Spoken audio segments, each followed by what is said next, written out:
வணக்கம். ஒரு 40-50 வருஷத்துக்கு முன்னாடியெல்லாம் வீட்டுகளில் தீப்பெட்டி கூட இருக்காது. யாராவது பீடி குடிக்கிறவங்கிட்ட வச்சுருப்பான். அவங்க வீட்டில் ஒரு வீட்டில் தீப்பெட்டியே இருக்காது. பக்கத்து வீட்டில் போய் நெருப்பு எடுத்துகிட்டு வந்து தான் இங்கே வீட்டில் அடுப்பு பற்ற வைப்பாங்க. கிராமங்களில் எல்லாம் அப்படி தான் நடக்கும். அப்போ எல்லோரும் சாயந்தரம் நேரம் நல்லா காற்று, வைகை கரையோரமாக அந்த ஊர் இருக்கனால வைகை கரையில் நல்லா காற்று ஜிலு ஜிலு ஜிலுன்னு அடிச்சுக்கிட்டு இருந்துச்சு. எல்லோரும் வெளியில் உக்காந்து காற்று வாங்கிக்கிட்டு இருந்தாங்க.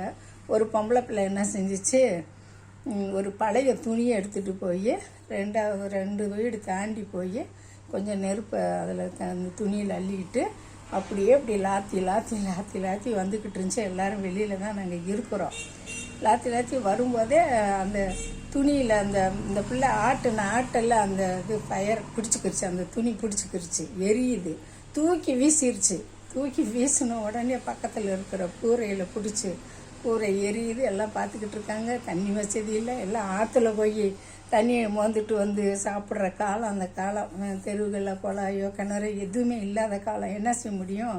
பூரா குடிசையும் பக்கத்தில் இருந்த குடிசையெல்லாம் வீட்டில் இருக்கிற தண்ணியை எடுத்து ஊற்றி காப்பாற்றினாங்க. அந்த பொண்ணு அலறுது, நம்மளை தாண்டா போட்டு இன்றைக்கி நொக்க போகிறாங்க அப்படின்ட்டு ஒரே கத்துது. ஐயோன்னு கத்திக்கிட்டு இருக்கு. எல்லோரும் பார்க்குறாங்க. ஒன்றுமே செய்ய முடியல. வீட்டில் இருக்கிற அந்த பானைகளில் இருக்கிற தண்ணிகளை தான் ஊற்றி அவங்க வீட்டை காப்பாற்றிக்கிட்டாங்க. இது ஏன் சொல்ல வரேன்னு சொன்னால், அந்த மாதிரி ஒரு தீப்பெட்டி கூட வாங்க முடியாத சூழ்நிலையில் கிராமங்களில் இருந்தாங்க.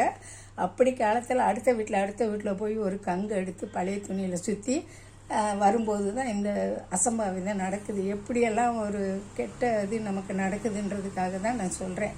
அது பாட்டுக்கு அவன் துணியில் சுற்றிக்கிட்டு வந்துக்கிட்டு இருக்கு. அது கையை வீசி வரவும் அந்த காற்றுக்கு அதுக்கும் அது ஃபயரு பிடிச்சிக்கிருச்சு, பற்றிக்கிருச்சோடனே அந்த பிள்ளை கையில் இருக்கிறத தூக்கி வீசிச்சா பக்கத்தில் இருக்கிற கூரை பிடிச்சிக்கிருச்சு. இந்த மாதிரி அசம்பாவிதமெல்லாம் நடந்துருச்சு. அப்போ அதுக்கப்புறமும் இந்த நெருப்பு எடுக்கிற வேலை தான் அவங்க செஞ்சுக்கிட்டு இருப்பாங்க. யார் வீட்டில் சமைக்கிறாங்க, யார் வீட்டில் புகை வரும்னு பார்ப்பாங்க. அங்கே போய் அந்த துணியில் கொஞ்சோண்டு நெருப்பு எடுத்துக்கிட்டு வந்து தான் அடுப்பு மூட்டுவாங்க. இதை நான் நேர்லேயே நான் பார்த்து இருக்கிறேன். எங்கள் வீட்டுக்காரர் ஊர் தான் கிராமம். அது அங்கே இருந்துக்கிட்டு இருக்கும்போது நான் அதை நேரில் பார்த்தேன். இந்த பதிவு உங்களோட பகிர்ந்துக்கணுன்ட்டு பகிர்றேன். இந்த பதிவு பிடிச்சிருச்சுன்னா லைக் பண்ணுங்கள், ஷேர் பண்ணுங்கள், சப்ஸ்கிரைப் பண்ணுங்கள். நன்றி, வணக்கம்.